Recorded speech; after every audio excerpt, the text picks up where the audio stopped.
네, 오늘 본문 방금 읽으신 여호수아서 22장의 위치는 여호수아서 전체가 마무리되어가는 그런 과정 가운데 있습니다. 즉 가나안 땅의 지파별 분배가 정복이 거의 다 마무리되어가는 그 지점에서 여호수아가 르우벤과 갓과 므낫세 반지파를 칭찬하는 장면으로 시작되어집니다. 방금 성경에서 보신 것처럼 이 세 지파의 특이점이 있습니다. 이 세 지파는 이스라엘이 요단으로 건너가기 전에, 가나안으로 진입하기 전에 가나안 땅이 아닌 요단 동편의 땅을 기업으로 요구했던 지파였습니다. 또한 다른 지파들이 기업을 분배받기도 전에 이미 거주할 땅이 정해진 지파였다는 거예요.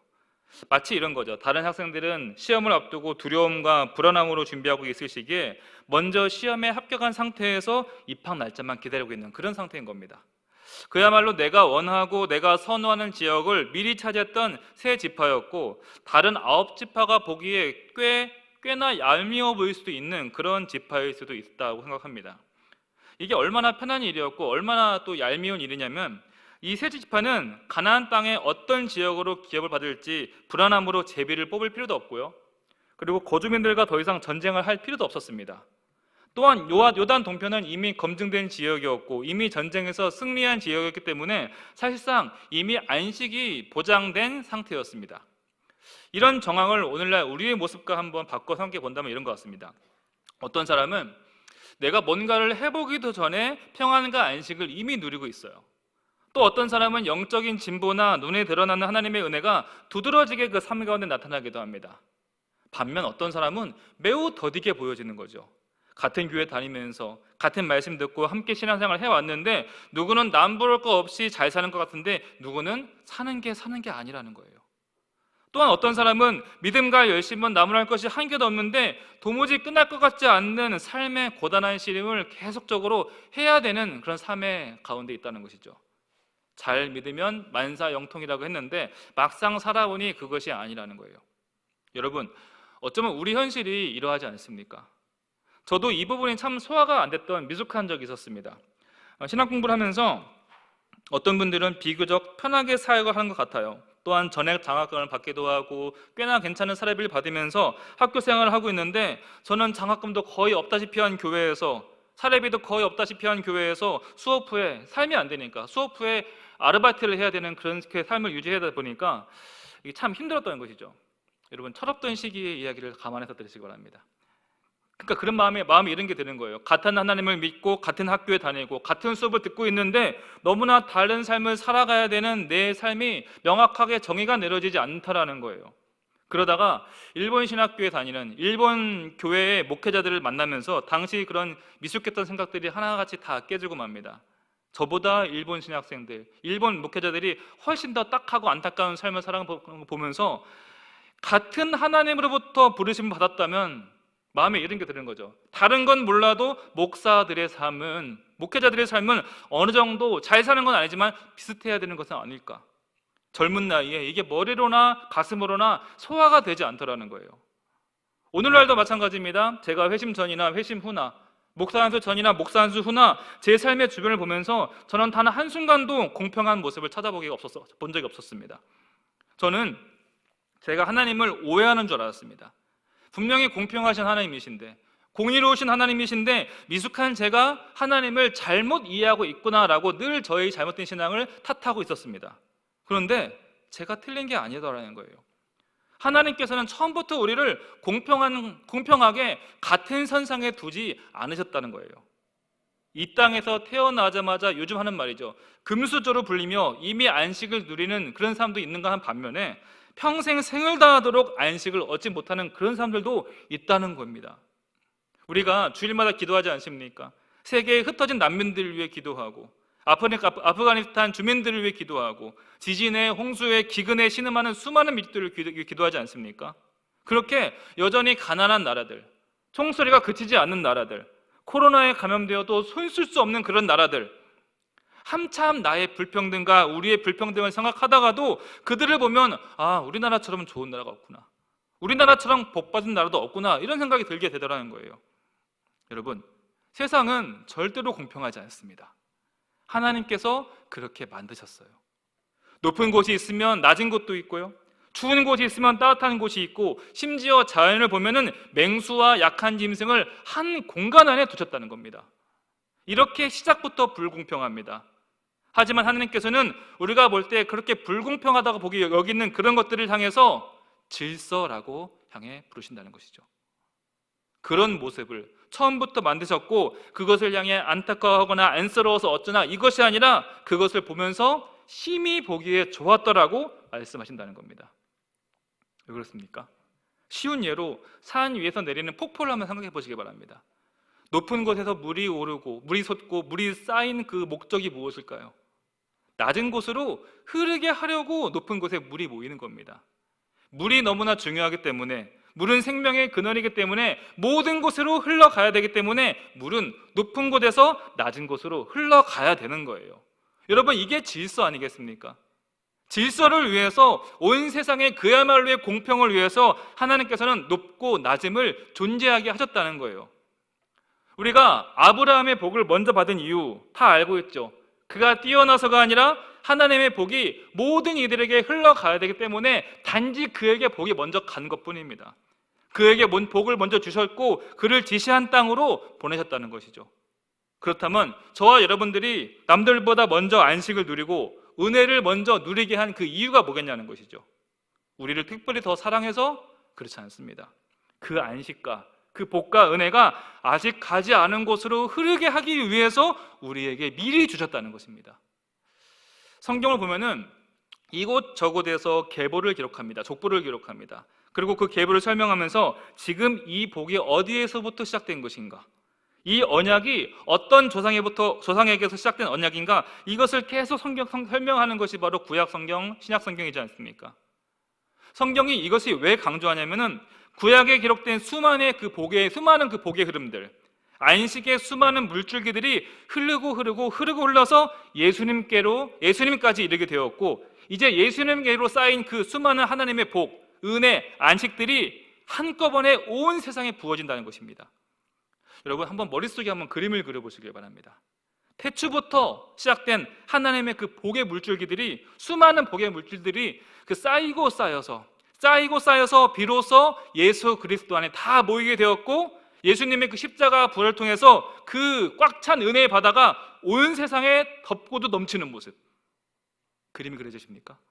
그래서 낮고 불투명한 곳, 외진 곳 하나 없이 온 세상에 은혜가 채워지는 사건, 여러분, 그게 무엇입니까? 그것이 바로 복음이죠.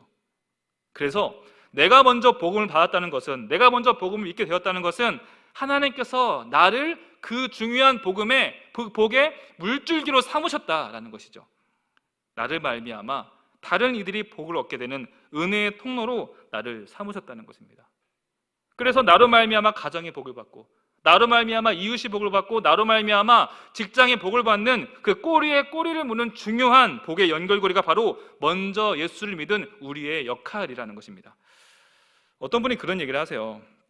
운전 중에 깜빡이를 넣고 끼어드는 과정에서 옆에 있는 차량과 시비가 붙은 것 같습니다. 상대방 차량에서 문을 열고 내리고 온갖 욕설을 해가면서 막 당장이라도 싸울 것 듯이 덤벼들더래요. 그래서 순간 내려서 멱살을 잡아야 되나, 나도 똑같이 욕을 캉바가지 쏟아 부어야 되나, 이런 마음 들다가 그래도 예수 믿는 내가 참아야지 하면서 먼저 사과를 하게 되었다고 합니다. 그리고 입에서 절로 나오는 말이, 저거 한 주먹거리도 안 되는데 세상 재수가 없으려니까, 여러분, 이게 아니라 예수는 내가 믿는데 복은 네가 받는다. 혼잣말로 이런 말이 나오게 되더라는 거예요. 여러분, 이 말이 정말 정확한 표현이죠. 우리가 예수 믿으면요, 다른 사람이 복을 받게 되는 거예요. 복은 애초부터 머물도록 만든 것이 아니라 흘러가도록 만들어진 복이라는 것이죠. 그래서 우리가 아직 안 믿는다고, 아직 복음을 늦게 받아들였다고 해가지고 문제될 것이 전혀 없습니다. 그 사람을 인해서 문제될 것이 전혀 하나도 없다는 거예요. 안 믿는 게 문제가 아니라 받은 그 복을 쌓아두는 그 믿는 사람이 바로 문제라는 겁니다. 안 믿으면 다른 길로 틀면 되거든요. 그런데 내가 복을 받아놓고 흐르게 하지 않으면 오히려 방해만 되게 된다는 것이죠. 오늘날 이 시대를 보십시오. 나라를 힘들게 하는 사람이 누굽니까? 시장에 있는 사람들이 힘들게 합니까? 우리 같은 서민들이 나라를 힘들게 합니까? 아니죠. 국회에 들어가 있는 사람들이 나라를 힘들게 하고 있습니다. 교회에 분열과 아픔을 주는 사람들이 누구입니까?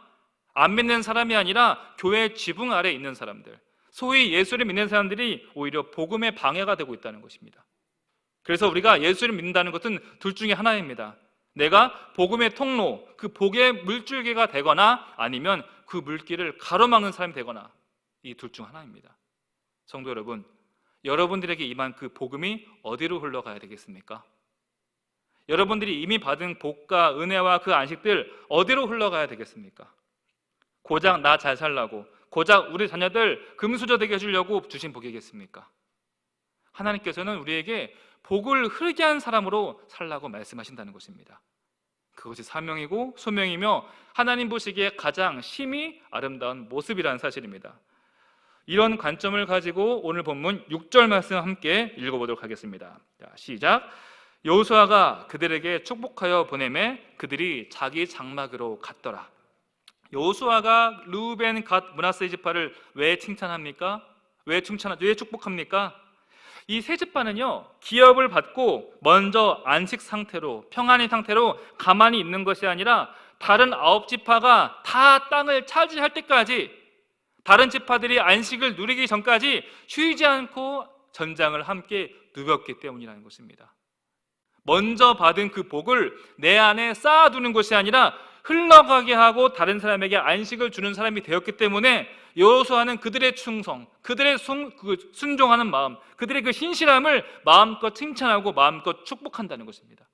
이것이 바로 먼저 복을 받은 사람의 모습이라는 거예요. 그렇다면 그 축복은 어떤 축복일까? 우리 5절 말씀 함께 보도록 하겠습니다. 자, 시작. 오직 여호와의 종 모세가 너희에게 명령한 명령과 율법을 반드시 행하여 너희 하나님 여호와를 사랑하고 그의 모든 길로 행하며 그의 계명을 지켜 그에게 친근히 하고 너희 마음을 다하며 성품을 다하여 그를 섬길지니라.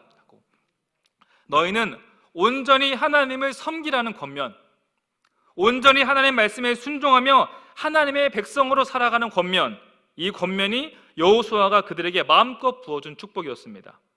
이 말씀에 의하면 최고의 축복, 최고의 안식이 무엇인가?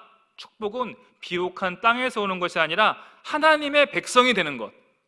축복은 하나님의 말씀에 순종하는 사람이 되는 것이야말로, 하나님과 친근히 교제한 사람이 되는 것이야말로 최고의 안식이며 최고의 축복이라고 여호수아는 그들에게 마음껏 축복하고 있습니다. 사랑하는 성도 여러분, 저도 이 말씀에 근거해서 저도 여러분들 향해 축복하겠습니다. 마음과 뜻과 힘을 다해 하나님을 사랑한 여러분 되시길 축복합니다. 하나님을 가까이 하며 친근히 하며 그 말씀에 순종하는 여러분 되시길 축복합니다. 하나님께서 복의 근원 되십니다. 그러니 하나님 옆에 있는 게 복인 거예요. 그게 안식인 거예요. 통장 잔고에서 안식이 오고 힘과 명예에서 안식이 오는 것이 아니죠.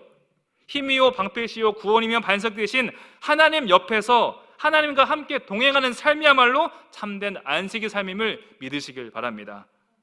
우리는 오늘날 사사시대와 같다는 말을 합니다. 특징이 그렇죠. 자기 소견대로 살아가는 것. 그러다 보니까 참 제가 설교하는 것이 어렵습니다. 때로는 성경에 쓰여진 대로 설교하는 것이 정말 큰 결단과 용기가 필요할 때도 있습니다. 교회에서 왜 자꾸 구약 성경만 설교하느냐 이런 말도 들어봤고요.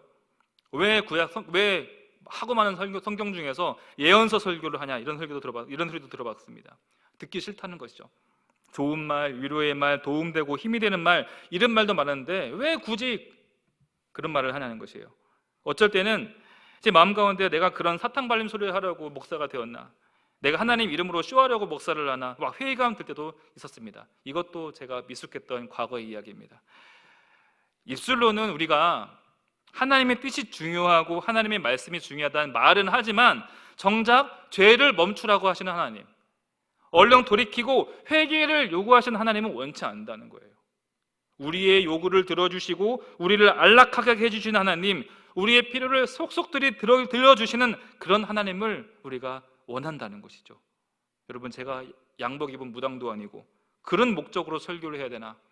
그럴 바에는 차라리 목사를 하지 않겠다 맨날 아내한테 징징거리고 철없던 시절에 생각하게 이런 생각도 해봤었습니다. 시간이 지나면서 깨달아지는 것이 이런 현상이 목회자에 대한, 목사에 대한 불편함이 아니라 하나님에 대한 불편함이구나 라는 것을 깨닫게 되었습니다. 무슨 말이냐면 많은 성도들이 하나님께서 복과 은혜를 주시는 것을 너무나 원하지만 우리가 옳다고 생각하고 좋다고 생각하는 것, 내가 지금 열과성을 다해서 에너지 쏟고 있는 것을 반대하는 하나님을 원치 않더라는 거예요. 수년간 내가 공들이고 인정받아온 이 일을 하나님께서 멈추라고 하실 때 그런 하나님이 용납이 되지 않는다는 거예요. 그러다 보니까 은혜라는 말을 써도 내 부모가 누구인지, 내 부모가 나에게 얼마의 유산을 줄 것인지, 이런 것이 은혜의 척도가 되어가고 있고, 내가 열심히 한 만큼 받아야 되는 것, 내가 쏟아붓고 노력한 만큼 좋은 결과로 반드시 이어지는 것, 이것이 있고 없고가 하나님의 은혜로 척도로 여기고 있다는 것입니다. 교회에서도 그래요. 더 기도하세요, 더 헌신하세요, 더 열심히 섬기세요. 그러면 복을 받습니다. 이렇게 내가 어떻게 하느냐에 따라서 복의 질이 달라진다고 말하고 가르치는 것이 오늘날 복의 설교이지 않습니까? 그 사람은 그렇게 했더니 문제가 해결되었더라. 그 사람은 그렇게 했더니 병나음 받았더라. 그 사람은 그렇게 됐더니 안 생기던 자녀도 생기고 자녀가 다 잘 되었더라. 이렇게 누구는 되고 누구는 안 되고를 강조하고 그것을 개인의 믿음 탓으로 돌려버리고, 고난 가운데 하나님을 믿는 사람들, 해결되지 않는 가난 속에서도 믿는 사람들에게 하나님은 과연 어떤 분이며 교회는 과연 어떤 곳이냐는 겁니다. 이렇게 이미 믿고 있는 이들이 하나님을 오해하게 하고 교회에 대한 부정적인 인식을 심어주고 있다는 것입니다. 이것이 사도 바울이 그렇게 경계하고 저주했던 다른 복음이라는 거예요. 여러분, 세상은 분명히 불공평합니다. 하지만 먼저인 사람이 나중된 사람을 잡아주고 기다려줄 때 그곳에서 공평이 이루어집니다. 높은 곳에 선 사람이 내 손에 들려진 그 은혜의 물줄기를 낮은 곳으로 흘려보낼 때 그곳에서 바로 하나님 나라가 이루어진다는 것입니다. 하나님께서는 이 땅의 교회가 바로 그런 곳이 되길 원하신다는 거예요. 여러분, 바쁘고 분주한 이 시간에 이 추운 날씨에 나오는 것이 얼마나 귀찮습니까? 얼마나 쉬고 싶습니까? 얼마나 나오기 힘들었습니까? 그런데 이 시간이 교회가 정한 공식적인 기도 시간이라면 우리가 무슨 기도를 해야 되겠습니까? 이 자리에 없는 사람들을 위해 기도해야 되는 거예요. 기도해야 되는 마음은 굴뚝 같지만 못 오는 사람들 대신해서 기도해주고, 정말 기도해야 되지만 기도할 생각조차 못하고 있는 사람들을 위해서 기도해줄 때 그곳에서 하나님 나라가 이루어진다는 것입니다. 성경이 증언한 바가 바로 이거죠. 하나님은 기도하지 않는 군대, 기도하지 않는 나라보다 기도하는 한 사람을 통해 역사하신다. 믿으십니까? 하나님께서는 기도를 통해서 역사하시기로 작정하셨기 때문에 내 안식을 유보하고, 내 기도를 유보하고 다른 사람의 안식을 위해서 기도할 때 그곳에서 놀라운 은혜와 역사가 나타난다고 성경엔 곳곳에서 증언하고 있다는 것입니다. 어떤 분들은 솔직히 억울하대요. 기도하려고 추운 새벽에 나와서 자리에 앉았는데 하나님께서 자꾸 다른 사람 기도를 시켰을 때가 있어요. 도무지 내 기도를 못하고 1시간 내내, 아니 한 달, 2달 내내 내 기도는 한마디도 못하고 다른 사람 기도만 하고 나올 때가 있습니다. 그렇지 않습니까? 너무나 억울하대요. 그런 기도하기 싫대요. 근데 여러분 잘 생각해 보세요. 하나님께서는요, 그 사람에게 복과 은혜를 주셔야 돼서 여러분들을 깨워서 그 자리에 앉히신 건데, 여러분들이 그 기도를 사용하신 건데, 그 사람과 그 사람의 가정을 살리시려고 여러분들을 깨워서 일으키신 건데, 그 놀라운 일이 과연 억울한 일이겠냐는 거예요. 따지고 보면 복을 전하는 우리야말로, 복을 전하는 여러분들이야말로 그 사람 때문에 거저 복을 받는 거 아니겠습니까? 기도하는 그 순간 여러분들은 복의 전달자가 되는 것이고, 복의 통로가 된 여러분들이야말로 그저 거저 복의 수혜자가 되는 거 아니겠냐는 거예요. 기름 수출하는 나라에서 기름 걱정하겠습니까? 물장수가 목마를 일이 있겠냐는 것이죠. 그러니 여러분, 아무 걱정하지 말고 마음껏 축복하는 사람 되시길 바랍니다. 눈만 감기면 자꾸 그 사람 기도가 나와요. 그 사람도 그 사람이지만 그 사람 때문에 내가 덩달아 복을 받게 되는 거예요. 그러니 스트레스 받을 거 전혀 없다는 것입니다. 마음껏 축복하고 흘러보내는 인생이 될 때 그 사람이 축복을 받을 만하면 그 사람이 갈 것이고, 아니면 어차피 나에게 다시 돌아올 것인데 무슨 걱정이 있냐는 것이죠. 8절 말씀이 바로 그 말씀의 근거입니다. 우리 8절 말씀 함께 보겠습니다. 말하여 이르되 너희는 많은 재산과 심이 많은 가축과 은과 금과 구리와 새와 심이 많은 의복을 가지고 너희 장막으로 돌아가서 너희 원수들에게 탈취한 것을 너희 형제와 나눌지니라. 8절 말씀은 유독 강조합니다. 강조해서 말을 합니다. 하나님께서는 하나님의 일을 하는 사람, 공동체의 안식을 위해서 나의 안식을 유보시킬 줄 아는 사람을 결코 빈손이 되지 않겠다라고 힘주어 이야기하고 있습니다. 떡을 만들면 콩고물이 떡에 묻는 것은 당연하듯이 하나님의 일을 하는 사람에게 하나님의 복이 임하는 것은 너무나 당연하다는 것입니다. 그러니 제발 걱정하지 말고 계산기 그만 두들기고 제발 순종하시길 바랍니다. 예수님의 십자가를 함께 지었던 구레네 시몬을 기억하십니까? 옆에 있다가 얼떨결에 십자가를 같이 지게 되었습니다. 그런데 여러분, 그 십자가가 그냥 십자가였습니까? 하나님의 그 권능에 능력의 십자가를 얼떨결에 만지게 되고 예수님과 잠시 고난의 길을 함께 동행한 유일한 사람이 되었고, 그로 인해서 그의 인생이 바뀌게 됩니다. 그의 아들 루포는 초대교회의 든든한 일꾼이 되었고, 그의 아내는 사도 바울이 나의 어머니라 부를 만큼 교회로부터 존경받는 사람이 되었다는 것입니다. 복의 통로가 덩달아 복을 받는 것은 너무나 당연한 사실입니다. 그러니 주님께서는 아무것도 염려하지 말고 순종하라고 말씀하시는 겁니다. 제발 아무 걱정하지 말고 먼저 그의 나라와 그의 의를 구하라고 매번이나 반복해서 힘주어 말씀하십니다.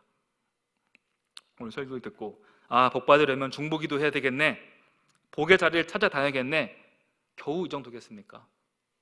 오늘 이 본문의 이야기가 우리에게 무엇을 이야기하고 있는지, 무엇을 알려주고자 기록되어 것인지 그것을 발견하시길 바랍니다. 우리는 우리 주변에 보이는 고통과 아픔을 우리는 어떤 눈으로 바라봐야 되겠습니까? 나에게 이미 임한 안식과 복과 수많은 은혜들, 입이 닳도록 자랑하고 있는 내가 가진 많은 것들, 우리는 어떻게 관리해야 되겠습니까? 여기까지 눈이 넓혀지길 바랍니다. 르우벤, 갓, 므낫세 지파가 바로 그 모델이었습니다. 형제와 자매를 위해서 나의 안식을 유보시킬 줄 아는 사람, 형제를 위해서 나의 기도 시간을 내어줄 수 있는 사람, 이웃을 위해 기꺼이 복의 통로가 되어줄 줄 아는 사람, 이런 최고의 복된 사람이 바로 여러분이 되시길 주님의 이름으로 축복합니다. 다 같이 한번 저를 따라해 보겠습니다. 공동체의 안식이 나의 안식이다. 이웃의 안식이 나의 안식이다. 공동체의 안식을 위할 줄 아는 사람에게 나의 안식은 덤으로 찾아온다는 것이 오늘 말씀이 증거하고 있습니다. 2021년 아직 한 달 남았습니다. 올 한 해를 나는 누군가를 위한 복의 통로가 되어줄 것인가? 또한 누구를 위해 기도하며 누구에게 주님의 사랑을 전할 것인가? 가치 있고 의미 있는 한 달을 보내시길 주님의 이름으로 축복합니다. 이 시간 함께 말씀을 기억하면서 잠시 기도하는 시간 갖도록 하겠습니다. 하나님, 우리가 복의 통로가 되게 하여 주옵소서. 하나님이 주신 그 복과 은혜와 평안과 안식들, 흘러보내야 될 그 복과 은혜들이 혹시 나로 인해서 멈춰서 있진 않습니까? 주님, 복의 물줄기가 되게 하여 주옵소서. 주님이 사용하시는 복의 통로가 되게 하여 주시옵소서. 함께 소리내어 기도하도록 하겠습니다. 하나님 아버지, 복의 통로가 되게 하여 주시옵소서. 하나님이 주신 그 복과 은혜와 안식들, 아버지, 나로 인해서 주님께 방해가 되어지는 인생 되어지지 않게 하여 주옵소서. 복이 나로 인해서 막혀지지 않게 하여 주시옵소서. 나의 안식을 한 이웃의 안식을 위해서 공동체의 은혜를 흘려보낼 줄 아는 사람 되게 하여 주시옵소서. 이웃의 안식을 위해서 나의 함께 기도하며 공동체를 흘려볼 수 있는 그런 믿음의 사람 되게 하여 주시옵소서. 하나님 아버지, 복의 물줄기가 되게 하여 주시옵소서. 주님의 사용하시는 복의 통로가 되게 하여 주시옵소서. 이제까지 잘못했던 나의 본식을 자퇴하여 주시옵시고, 이제껏 내가 자랑하고 힘썼던 그 모든 것을 깨달으며 아버지 되어서 주님의 복의 물줄기가 되게 하여 주시옵소서. 므낫세 지파처럼, 르우벤 지파, 갓 지파처럼 나의 안식을 유보시킬 줄 아는 그런 믿음의 사람 되게 하여 주시옵시고, 늘 하나님과 공동체 안에서 긍긍부여하며 함께 기도할 줄 아는 믿음의 사람 되게 하여 주시옵소서. 더욱더 기도하는 사람 되게 하여 주시옵시고, 더욱더 사랑을 나눠줄 수 있는 사람 되게 하여 주시옵소서. 아버지, 하나님의 복이 전달자리 역할을 감당하게 하여 주시옵시고, 우리에게 주신 그 복과 은혜와 소명을 온전히 감당하며 주님을 바라보며 나아가는 우리 모두가 되게 하여 주시옵소서. 깨닫게 하여 주시고 인도하여 주시옵소서. 하나님 아버지, 우리가 그토록 주님께 은혜를 원하고 복을 원하고 그렇게 간구하며 기도했으면서 정작 그 은혜를 내 안에 가둬두지는 않았습니까? 우리에게 주신 그 은혜들, 하나님의 뜻을 따라 그 은혜와 복과 안식을 흐르게 하는 사람 되게 하여 주시옵소서. 공동체를 위해서 내 안식을 기꺼이 유보시킬 줄 아는 르우벤, 므낫세 반지파처럼 우리도 그런 사람이 되게 하여 주시옵소서. 예수 그리스도 이름으로 기도드립니다.